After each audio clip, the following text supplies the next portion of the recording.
y deberíamos usar correctamente el término adrenalina. Se los cuento porque cuando tuve la oportunidad en el año 2010 que American Heart nos invitara a construir las guías de reanimación en la Florida, discutimos durante más de 2 horas con un grupo de españoles frente a cuál era el término correcto. Y el diccionario de la Real Academia Española de la Lengua habla del término adrenalina y no epinefrina, por eso ustedes no encuentran en ningún libro de American Heart desde el año 2010 la palabra epinefrina, aparece adrenalina. Lo mismo que el famoso shock o choque, eh, shock o choque, en donde definitivamente deberíamos usar el término choque, ya sea cualquiera de sus tipos, pues en nuestro lindo idioma español. Ese es el de forma. El de fondo, creo que hay un común denominador dentro de todo ese fenómeno que tú estabas explicando muy bien, o una vía final como muy interesante, y es cómo se activan muchos segundos mensajeros, particularmente el AMP cíclico, que Juanita mostró pues muy bien.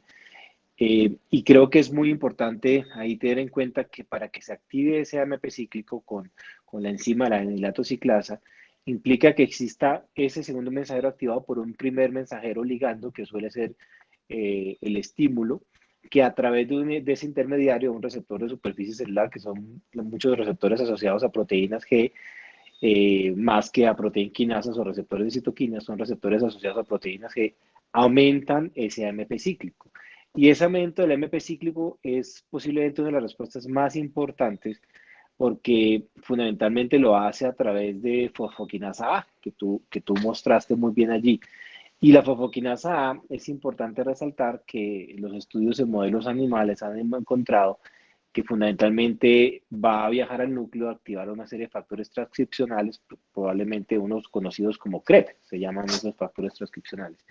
Y eso va a llevar finalmente a mayor y menor actividad pues, de esa enzima y de ese AMP cíclico y mayor o menor respuesta y síntesis de otros mediadores que en últimas magnifican esa respuesta que tú estabas mostrando.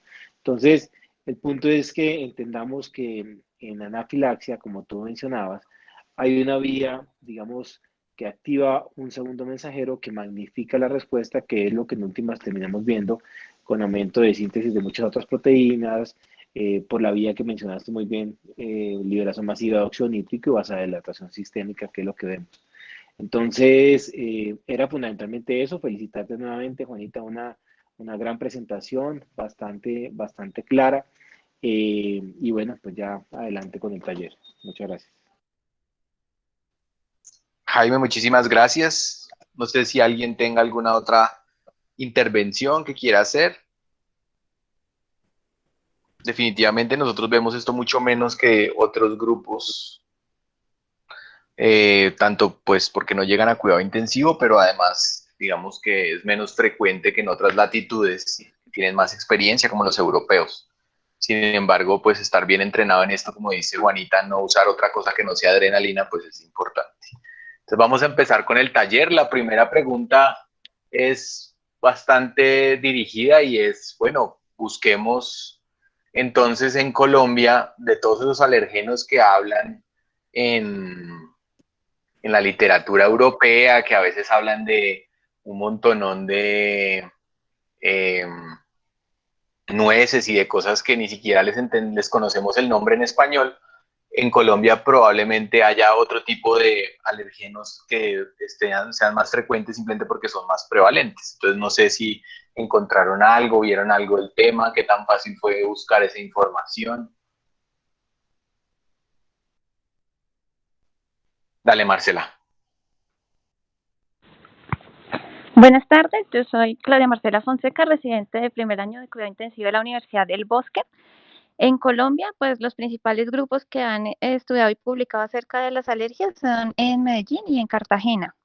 Entonces, a diferencia de los países que tienen estaciones donde los pólenes son uno de los alérgenos más frecuentes en las regiones tropicales y subtropicales como Colombia, que presentan altas temperaturas y humedad relativa en el medio ambiente, los ácaros son los aeroalérgenos más abundantes.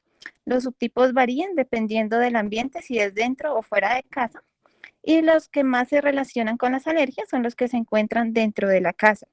De estos, los subtipos más comunes son Blomia tropicalis, dermatofagoides, teroníceos y dermatofagoides farineae. Dentro de los otros alérgenos frecuentes están los pólenes, el epitelio de animales como gatos y perros y los hongos.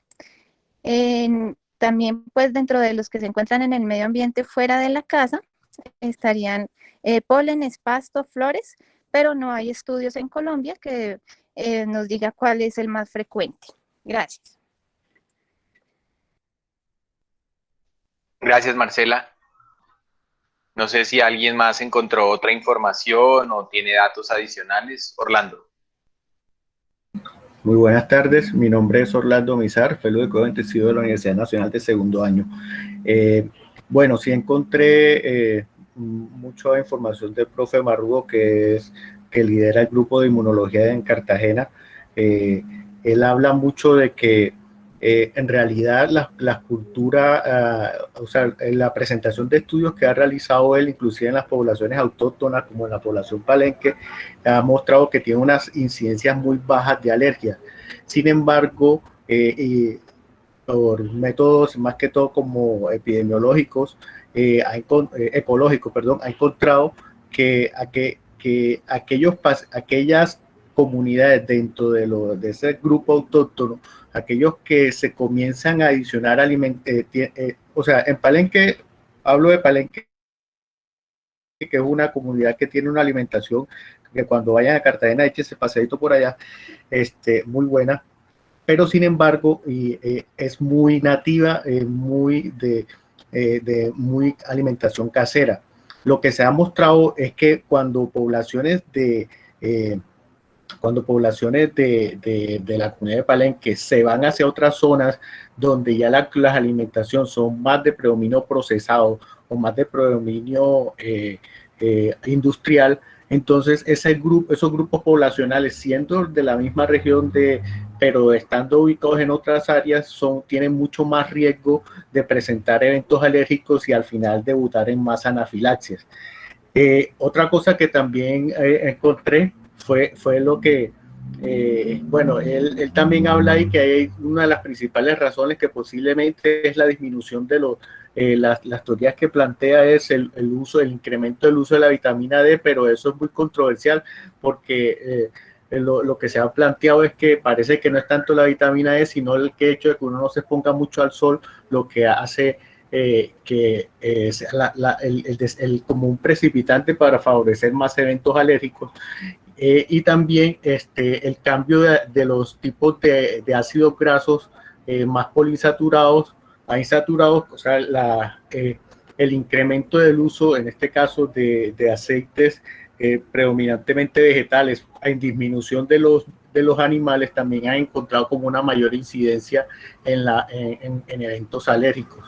Y ya propiamente dentro de los eventos ambientales, pues tenemos, hay zonas que pueden favorecer, hay regiones con altas dependencias del uso del mercurio que van a favorecer que se usa mucho en la población minera y que podríamos encontrar con un mucho mayor riesgo a presentar eventos de anafilaxia, ya que en estos grupos poblacionales laborales tienen mayor riesgo y hay una mayor contaminación del mercurio. También hay alguna documentación del uso del cigarrillo también como alérgeno ambiental que también puede favorecer más eventos, pero ya esto es más generalizado. Sí es más lo del mercurio en las poblaciones mineras y lo del concepto de que las poblaciones rurales que tienen menos alimentos procesados tienen menor incidencia de eventos anafilácticos en comparación con otras poblaciones. Listo, gracias. Muchas gracias, Orlando. Juan. Buenas tardes, mi nombre es Juan Sebastián, soy fellow de primer año de la Universidad Nacional. Pues digamos que quería resaltar una revisión que hicieron en el 2015 en Colombia. La revisión no muestra cuáles fueron las causas, pero pues nos habla del impacto de la anafilaxia en Colombia. Hicieron una revisión de toda la base CISPRO, que es toda la base CIDE-10, entre 2010 y 2015, y fueron reportados 5.930 casos. De los casos como tal, ahí definieron como tal la incidencia anual estimada de anafilaxia, en este caso fue de 2.6 casos por millones, y en promedio definieron que lo que ocurrieron fue 7 casos de muertes por anafilaxias por año. Digamos que esto nos habla de que no tiene una incidencia muy alta, pero pues de que por la mortalidad importante, pues debemos tener darle una gran cabida o una gran importancia a esta patología. Por último, quería resaltar un estudio, que es el estudio o la revisión que hace el Grupo Latinoamericano de Alergias, que es el Grupo LASA. En el 2012 ellos reportan pues como tal la prevalencia y nos muestran cuáles son los alergenos más importantes a los cuales presentaron anafilaxia a los pacientes. En ese informe lo que definen es que, pues al igual que el grupo europeo, como vimos en la exposición, en los menores de 4 años, la mayoría de reacciones se generan a alergenos que encontramos en los alimentos, como son la leche de vaca. Y sobre los 4 años y más exactamente sobre los 8 años ya empieza a predominar los medicamentos. Ellos encontraron que los dos medicamentos que más generaron anafilaxia fueron los AINES y los antibióticos. Dentro del rango de 4 a 8 años, los alérgenos que más presentaron, por los que se presentó anafilaxia, fueron las picaduras de insectos y también medicamentos. Y ya finalizando, traté de buscar si había algún tipo de estudio que nos mostrara qué tipo de alérgenos específicos se encontraban más en Colombia. Lo único que encontré fue una revisión pues muy interesante que hace este año el grupo de Cartagena de alergias, y lo que nos llama la atención es que en las zonas tropicales, por las condiciones que nos hablaba también Marcela, deben haber ciertas predisposición diferente, y sobre todo llaman la atención sobre las infecciones por el mintus. Ellos consideran que probablemente esto predispone a los pacientes a hacer ciertas reacciones cruzadas, y por lo cual dicen que, digamos, definen que puede generarse unas reacciones diferentes a las que se presenta, por ejemplo, en pacientes en otras latitudes como Europa. Sin embargo, no encontré algo específico que hablara, por ejemplo, de algún tipo de alergia a algún tipo de parásito como tal, en específico, o alguna prevalencia o algún dato epidemiológico más. Muchas gracias. Muchas gracias, Juan. Ale. Buenas tardes, yo soy Alejandra Vega, soy feroz de cuidado intensivo de segundo año de la Universidad Nacional, y con respecto a lo que dice Sebastián y Marcela, pues lo encontré más como lo referente a la geografía, es que ellos eran muy empáticos en que como estamos en una zona intertropical, definitivamente la carga de humedad es mucho mayor y sobre todo es constante, que es lo que nos diferencia con otros países que además de ellos tener las estaciones, pues nosotros somos permanentemente un país húmedo. Y por eso en la mayoría de revisiones, pues lo que se observa es una mayor carga en cuanto a alergias hacia ácaros, especialmente algunos que son de tipo, se dan más no solamente en la llanura, sino también en selváticos, como en la Amazonía. Además, lo que ellos referían es que por la geografía pues se podría observar, uno, que tenemos una gran fuente hídrica, que generalmente se observan construcciones cerca a los ríos, hay más humedad en las casas por las condiciones de la construcción, y eso también podría favorecer no solamente la geografía, sino también las formas de vivienda y las condiciones de salubridad. Eso es todo. Bueno, muchas gracias. En principio creo que todos estamos de acuerdo en que realmente es poco frecuente, no tenemos una forma sistemática de tener la información y por eso no estamos muy claros en cuáles. Sabemos que son diferentes, sabemos que deberíamos estudiarlas, pero pues se requiere una gran infraestructura y altos recursos para poder estudiar una enfermedad con tan baja prevalencia. Y pues hasta ahora no ha habido esa posibilidad en este país, pero pues ustedes lograron encontrar suficiente información para más o menos tener claro que definitivamente el problema no está en saberse los nombres de las nueces raras, sino generalmente la mayoría de las enfermedades tienen que ver con los ambientes locales. La otra pregunta que también es muy relevante para ustedes, pues tiene que ver con medicamentos, en la medida en que en la unidad de cuidado intensivo con alguna frecuencia nos pasa que los pacientes entran en cuadros no advertidos de alteraciones hemodinámicas agudas o de reacciones alérgicas que a veces tildamos de urticariformes y nada más, y a veces nos metemos en camisas de 11 varas por no haber reaccionado tempranamente. Entonces no sé qué información encontraron específicamente de medicamentos en cuidado intensivo. aparte de lo que ya dijo Juanita. Hola, buenas tardes. Entonces, lo que encontré es que las reacciones a los medicamentos en UCI pueden presentarse por las dos vías que nos hablaba Juanita, la vía inmunológica y no inmunológica, como en el informe pues, que les acabé de escribir, que fue publicado en 2011, los medicamentos que más generan alergia son los antiinflamatorios y los antibióticos, que incluso así están en UCI, a veces los utilizamos. Mediante los mecanismos. Entonces, con respecto al mecanismo inmunológico, los que más están dados por este son los antibióticos, el látex, las hormonas, antisueros, venenos, vacunas. Y mediante mecanismos no inmunológicos como la liberación inespecífica de histamina, están los bloqueadores neuromusculares, la vancomicina, medios de contraste, opiáceos. Hay mecanismos diferentes, o sea, que se escriben de una manera diferente, como la sobreproducción de leucotrienos, que este mecanismo sobre todo está mediada la anafilaxis a aspirina y AINES. Y digamos que encontré unos datos interesantes, por ejemplo, con bloqueadores neuromusculares, que son medicamentos que muy frecuentemente pueden producir anafilaxia. Parece que estos medicamentos tienen o sea, la parte molecular, el grupo cuaternario de amonio, se encuentran ciertos fármacos, medicamentos, alimentos y cosméticos, y sobre todo productos de cuidado de cabello. Entonces, por eso parece que la prevalencia digamos que esta es la explicación de por qué la prevalencia de anafilaxia a bloqueadores neuromusculares en las mujeres es un poco más elevada. Asimismo, digamos, uno de los grupos que más hace anafilaxia son las penicilinas.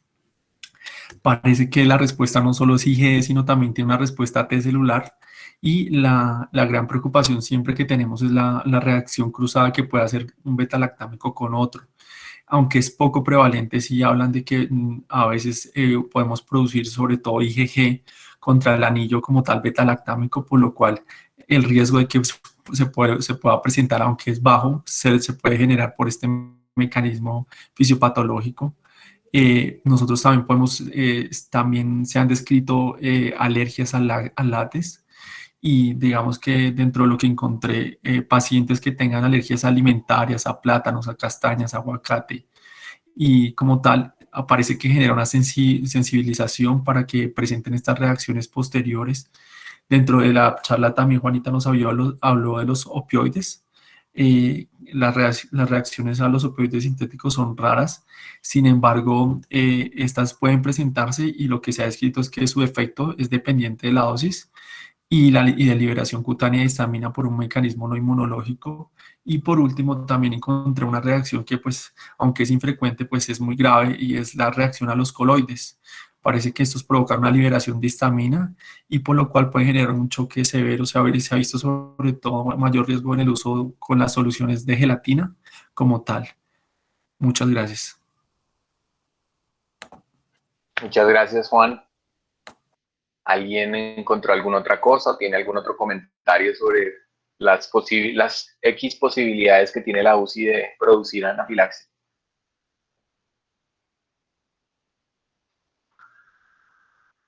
Bueno, entonces la tercera pregunta del taller va orientada hacia una cosa que nos preocupa mucho a veces, más en el escenario de urgencias que el de cuidado intensivo, pero en todos los escenarios es válido, y es: ¿hay alguna forma de predecir o hay algún factor que pueda ayudar a predecir qué paciente no va a tener un comportamiento usual de esta anafilaxia y puede llegar a presentar eventos bifásicos que tengamos que tener monitorizado de forma importante? Y si existe el uso de profilaxis para alguna terapia, sirva para evitar este fenómenos de anafilaxia, que es el otro momento en el que a veces tenemos dificultades. Shail.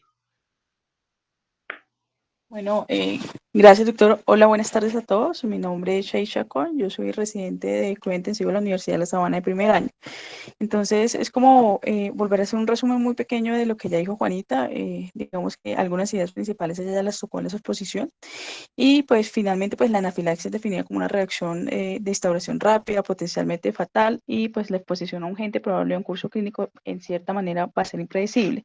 Entonces, dentro de lo que encontré con respecto a la anafilaxia bifásica, es que ocurre entre 1 al 20% 90% de los casos de anafilaxia, y la mayoría se presenta más o menos entre 8 horas posteriores a la remisión del primer episodio, y sus manifestaciones clínicas pues pueden ser equivalentes o de mayor severidad, inclusive pues con respecto al primer episodio. Digamos que no tiene un tiempo establecido, pero pues algunas guías recomiendan que uno debe estar como muy pendiente en las primeras 6 horas, y inclusive pues uno puede tener un segundo episodio de anafilaxia en las siguientes 24 horas. Ahora, dentro de los artículos que encontré un artículo muy chévere que es del 2020 que habla de los factores de riesgos con respecto a la anafilaxia bifásica, y es un artículo que tiene en cuenta aproximadamente 11 países.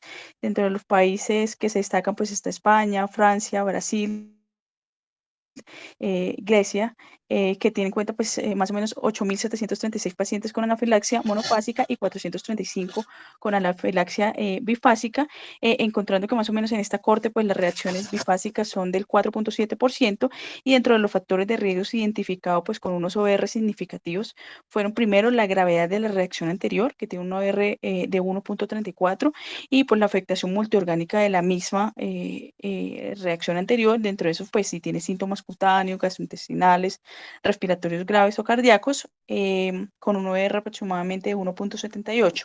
Adicionalmente, pues dentro de otros factores de riesgo se encontraron la anafilaxia causada por maíz, la urticaria crónica con morbilidad con un OR de 2.2, y pues un intervalo prolongado entre el contacto con el inductor y el inicio de los síntomas primarios, pues también se encontró como factor de riesgo. Ahora, con respecto a la profilaxis, totalmente de acuerdo con lo que habló Juanita. Digamos que los corticoides tienen una evidencia, digamos que todavía está en construcción, y es una evidencia que todavía se debate mucho. Dentro de eso se encontré una revisión sistemática de la literatura, en la cual realmente lo que habla es que los posibles efectos perjudiciales de los corticoides y la falta de evidencia, digamos, convincente entre los estudios, pues realmente no se aboga a una recomendación fuerte en el uso rutinario como profilaxis. Sin embargo, pues hay unos pequeños estudios que definitivamente pues sí están a favor del uso de corticoides como profilaxis. Adicionalmente, otro de los factores que encontré que ya habló Juanita, definitivamente el uso temprano de adrenalina, pues sí disminuye la posibilidad de un segundo episodio de anafilaxia. Gracias. Muchas gracias, Chail. ¿Alguien encontró alguna otra cosa o quiere dar algún comentario adicional?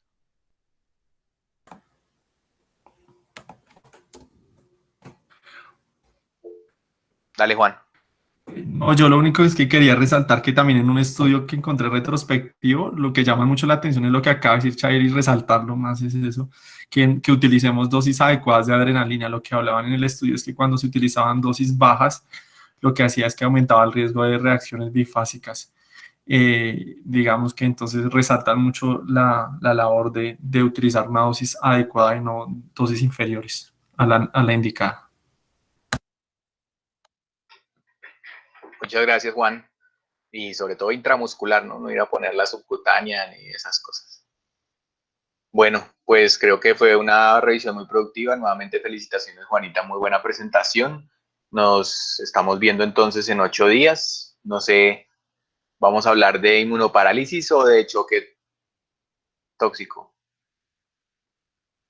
De choque tóxico, doctor. Entonces, Shail en 8 días nos va a hablar de choque tóxico. Muchas gracias a todos y nos vemos entonces en 8 días. Chao, doctora, a todos.